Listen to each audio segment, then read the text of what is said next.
Hey guys, today I'm going to show you where your fuel pump fuse and fuel pump relay is located on this 2010 Chrysler Town and Country. This will be the same as the Dodge Grand Caravan. If this video is helpful, can you smash that thumbs up button and leave a comment down below for the YouTube algorithm? It really helps out a lot. First, go pop your hood. Right here is your under the hood fuse box. So we're going to push these two tabs and lift.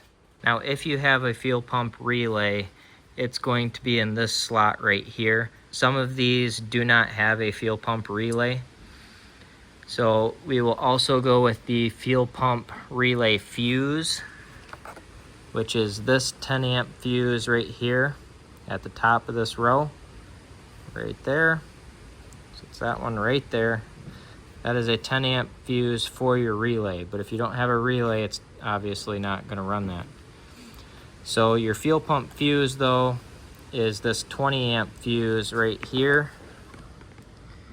Again, that's a 20 amp fuse right there. I will have microblade fuses linked down in the description below where you can get those on Amazon if you need to. I hope you found this video helpful. If you did, smash that thumbs up button. Leave a comment down below for the YouTube algorithm. Thank you for watching and have a good one.